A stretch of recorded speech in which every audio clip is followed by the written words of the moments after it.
Hello everyone, एक बार फिर से आप लोगों का बहुत सारा स्वागत है। हमने आरबीआई के बारे में काफ़ी डिस्कशन कर ली, बोर्ड ऑफ डायरेक्टर्स पढ़ लिया, फंक्शंस पढ़ लिया, लेकिन एक बहुत इंपॉर्टेंट चीज़ है जो हम आज डिस्कस करेंगे, विच इज़ द सब्सिडियरी। तो चलो एक बार सब्सिडियरीज के बारे में जान जाते हैं कि इनका क्या रोल होता है। कभी भी जब आप लोग वर्ड पढ़ते हो सब्सिडियरी, तो सब्सिडियरी सिंपली स्टैंड्स की किसी की एक सहायक संस्था, यानी आरबीआई के तो बहुत सारे फंक्शंस हैं, regulator and supervisor of financial system, payment authority, ऐसे बहुत सारे फंक्शंस हैं, लेकिन उसको आरबीआई के साथ में कौन पूरा कर रहा है? तो ये आरबीआई की सब्सिडियरीज हैं। आरबीआई की जो टोटल नंबर ऑफ सब्सिडियरीज हैं ये 5 हैं। इनको एक एक करके आज के सेशन में हम कवर करने वाले हैं। सो लेट अस अंडरस्टैंड और एक एक करके इनके बारे में समझते चलते हैं। The first and foremost is what? The first and foremost is DICGC. DICGC is simply Deposit Insurance and Credit Guarantee Corporation. DICGC को बनाया गया था इस मकसद से कि यदि कभी भी कोई भी कस्टमर बैंक में जाता है, बैंक में जाके अपने खाते को खोलता है और कल को उस बैंक के साथ कुछ हो जाता है, तो उसके जो पैसे हैं वो कहीं बर्बाद ना हो जाए। तो बेसिकली जो बैंक्स होते हैं उनके कस्टमर्स के जो भी अकाउंट होते हैं, उस अकाउंट पे इंश्योरेंस देने का काम होता है DICGC या फिर deposit insurance credit guarantee corporation. अगर हम इसके लीगल फ्रेमवर्क की बात करते हैं तो इसकी गवर्नेंस DICGC एक्ट 1961 के अनुसार किया जा रहा है। DICGC general regulation 1961। पर्पस क्या होता है? पर्पस यही होता है कि जो हमारे और आपके डिपॉजिट है बैंक में, उसकी क्रेडिट फैसिलिटीज रहे, गारंटी करे, और साथ ही साथ में कल को कुछ भी खराब होता है या कुछ भी ऐसा होता है तो उस केस में हमारे पैसे सुरक्षित रहे। खैर, इनिशियली जब हम लोग बात करें, शुरू में आया था तो सिर्फ और सिर्फ जो कमर्शियल बैंक हुआ करते थे हमारे देश के, वही यहाँ पर सुरक्षित थे। लेकिन समय के साथ बदलाव किया गया और आज के समय में जो फॉरेन बैंक है उनकी जो ब्रांचेस भारत में है वो भी अपने देश में इसके अंतर्गत सुरक्षित है। अच्छा, फॉरेन बैंक का क्या मतलब होता है? फॉरेन बैंक का मतलब होता है एक ऐसा बैंक जिसका हेड ऑफिस किसी और देश में है पर वो हमारे देश के अंदर भी अपने फंक्शंस को परफॉर्म कर रहा है। तो ऐसे जो भी बैंक होता है जिसका हेड ऑफिस कहीं और होता है लेकिन वो भारत के अंदर भी अपने फंक्शंस परफॉर्म करता है, ये सभी फॉरेन बैंक होते हैं, जैसे कि DBS, Citigroup, HSBC, Standard Chartered, Emirates, ऐसे बहुत सारे बैंक्स हैं जो हैं तो दूसरे देश के पर अपनी ब्रांचेस के साथ हमारे देश में ऑपरेट कर रहे हैं। सबसे ज्यादा कॉमन आप जो सुनोगे वो स्टैंडर्ड चार्टर्ड HSBC है, ये सबसे ज्यादा आप सुनोगे। ठीक है, तो आज के समय में इनकी जो ब्रांचेस हमारे देश में है वो भी इसमें इंक्लूडेड हैं। कौन कौन से बैंक्स इंक्लूडेड हैं? तो कमर्शियल बैंक, इसमें small finance bank, payment bank, RRB, local area banks सभी इंक्लूडेड हैं। कोऑपरेटिव बैंक्स की हम बात करें, ये भी इंक्लूडेड है। District central cooperative bank, urban cooperative bank, ये सभी के सभी इसमें इंक्लूडेड हैं। ठीक है, इसके अलावा अगर हम लोग हल्की सी और बात कर लेते हैं कौन नहीं इंक्लूडेड है, तो जो लैंड डेवलपमेंट बैंक्स हैं और जो NBFCs हैं ये इसमें इंक्लूडेड हैं। ठीक है, अच्छा, अब एक चीज यहाँ पर जो है ये है local area bank. Local area bank basically second schedule में नहीं है, लेकिन DICGC की जब मैं पूरी उस पर जा रही थी तो उसमें क्लियरली लिखा हुआ था local area banks are also included. ठीक है, सो इसको जो है आप लोग भी एक बार और चेक करना, मैं भी करूंगी and will have a discussion on this as well. ठीक है, तो ये इसमें इंक्लूडेड है।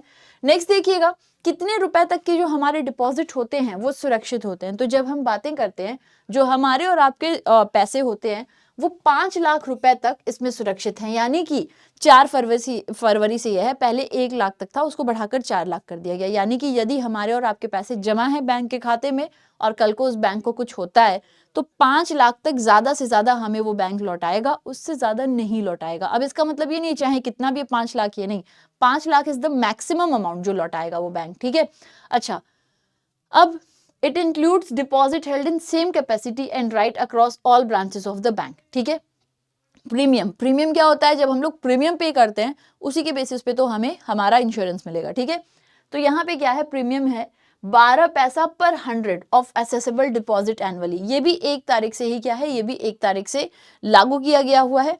और इसको जो बैंक्स होते हैं, यानी कि जो प्रीमियम होता है वो हमें और आपको नहीं पे करना होता है, ये पूरा जो भी होता है ये बैंक्स और DICGC के बीच होता है, तो इसको बैंक्स ही पे करते हैं, हम और आप इसे नहीं पे कर रहे होते हैं। ठीक है, सो ये क्या हो गया, ये हो गया DICGC। समअप करते हैं तो DICGC is deposit insurance credit guarantee corporation. इसका काम होता है हमारे और आपके जो भी डिपॉजिट हैं उनको इंश्योर करे और कल को कोई भी ऊंच नीच होती है बैंक के साथ तो हमारे 5 लाख तक के मैक्सिमम डिपॉजिट को ये सुरक्षित रख सके।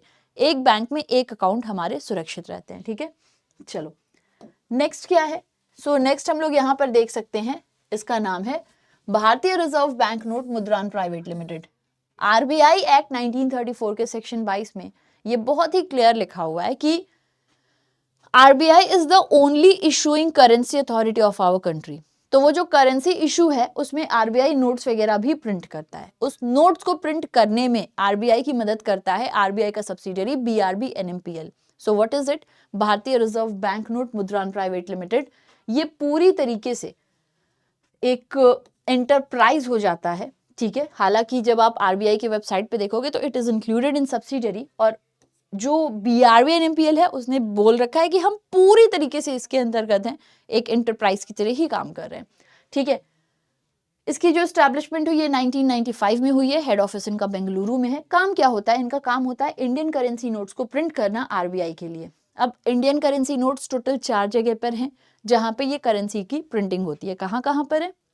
तो इसमें से एक होता है नासिक, एक होता है देवास, फिर मैसूरू, फिर शालबनी। तो ये जो मैसूरू और शालबनी है, यहाँ पे जो प्रेसेस हैं इनको मैनेज करने का काम होता है बीआरबी एनएमपीएल का। जबकि नासिक और देवास वाली जो प्रेसेस हैं, प्रिंटिंग प्रेसेस हैं, उनको मैनेज करने का काम होता है एसपीएमसीआईएल का। वो सरकारी यूनिट है, security printing minting corporation of India limited. तो इनको प्रिंट करने का ये दोनों को देखने का काम किसका है? बीआरबी एनएमपीएल का। ये भी एक तरीके से सब्सिडियरी ही है आरबीआई की। अगली सब्सिडियरी को हम देखते हैं। तो अगली subsidiary is IFTAS. IFTAS is what? Indian Financial Technology and Allied Services. अब आप देखो यहाँ पे साथ ही साथ में ये कंप्यूटर बना हुआ है। क्यों? क्योंकि बेटा इफ्टास का जो मुख्य काम होता है वो होता है आईटी से जुड़ी हुई सर्विसेज को देखना। क्या है इफ्टास? जरा ध्यान दीजिएगा। ये एक होली ओन्ड सब्सिडियरी है आरबीआई की, और ये आईटी से जुड़ी हुई सर्विसेज आरबीआई को, बैंक्स को और फाइनेंशियल इंस्टीट्यूशंस को देता है। जैसे आप लोग कभी किसी वेबसाइट पे जाते हो, आप कोई पेज ओपन कर रहे हो पर वो पेज ओपन हो ही नहीं रहा है, आप बार बार कोशिश कर रहे हो, वो आपको कहीं और रिडायरेक्ट कर दे रहा है, या आप कुछ खोल रहे हो ही नहीं रहा है, बहुत टाइम लग रहा है, तो जो उसकी इंफ्रास्ट्रक्चर होती है वो ही नहीं सही होती। ये एक बहुत ही प्रॉब्लमेटिक बात है। अगर अच्छा इंफ्रास्ट्रक्चर प्रोवाइड किया जाए, अच्छी स्टोरेज है, तो वो बहुत स्मूथ रन करेगी, और यही काम कहीं ना कहीं इफ्टास का हो जाता है, ठीक है। तो समझते हैं जरा इफ्टास को।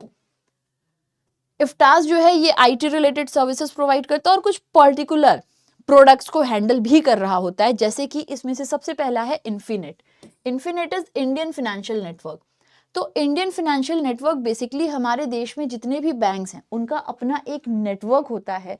ये उस नेटवर्क को मैनेज करता है। इसको बनाया गया था आईडीआरबीटी के द्वारा, लेकिन जब इफ्टास बनकर आया तो इफ्टास को सौंप दिया गया इन्फिनेट को, ठीक है। तो आज के समय में इन्फिनेट यानी कि एक ऐसा ग्रुप जहां पे जितने भी फाइनेंशियल इंस्टीट्यूशन से एक दूसरे के साथ में कनेक्ट कर रहे होते हैं या नेटवर्किंग कर रहे होते हैं, इसको देखने का काम इज अलोंग विथ इफ्टास, ठीक है। नेक्स्ट एसएफएमएस यानी कि स्ट्रक्चर्ड फाइनेंशियल मैसेजिंग सिस्टम।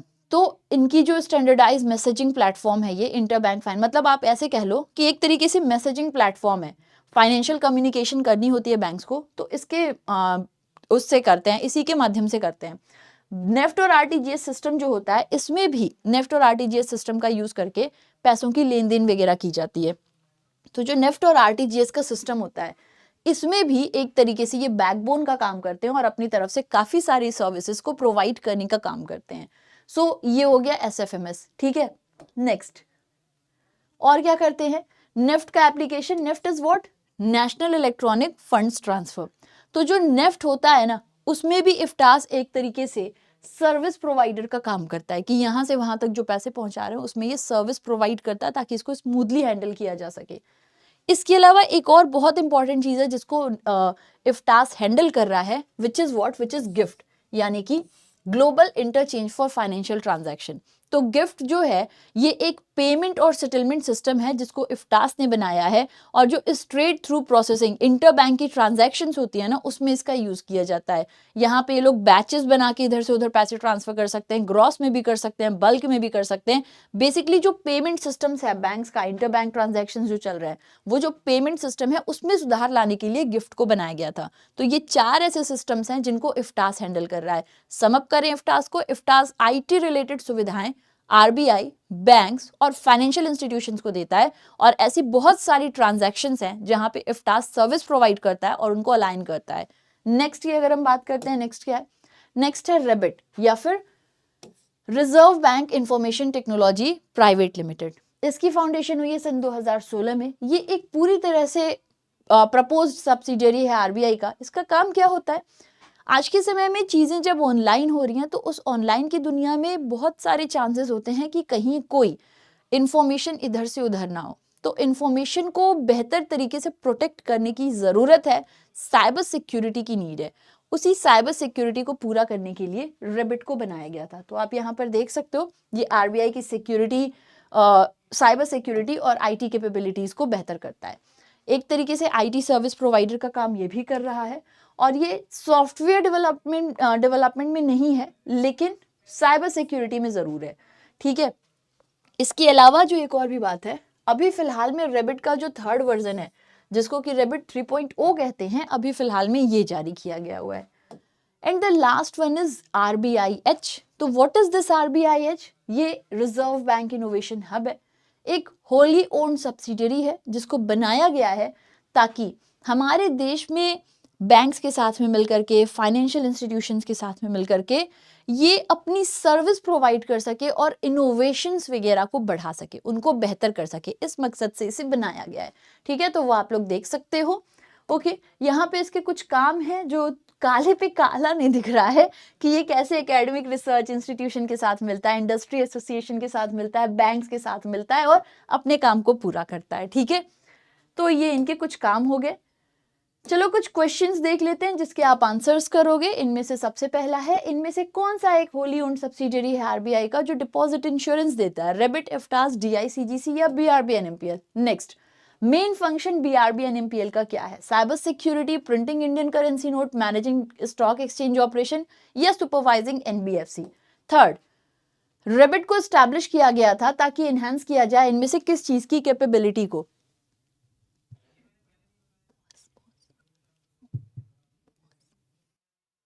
हाँ, तो अगला देखिएगा, रेबिट को एस्टैब्लिश किया गया था कि वो एनहांस करे कौन सी capability of RBI? Printing, currency printing की, एग्रीकल्चर फाइनेंसिंग की, साइबर सिक्योरिटी आईटी या फिर फॉरेन एक्सचेंज रिजर्व?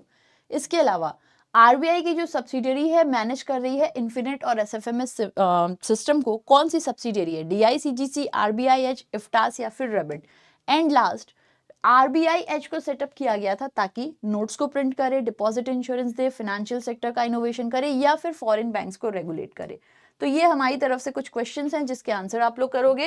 रेस्ट अभी फिलहाल में, जैसा मैंने आपको बैंक महापैक बताया, ये एक ऐसा पैकेज होता है जिसको आपने अगर एक बार ही सब्सक्राइब किया तो जितने टाइम के लिए कर रहे हो उतने टाइम के लिए आप लोगों को हमारी तरफ से जितने भी कोर्सेज आएंगे हमारी ऐप पे, जिसको आप ऐप से, वेबसाइट से देख सकते हो, आप उन सभी को एक्सेस कर सकते हो।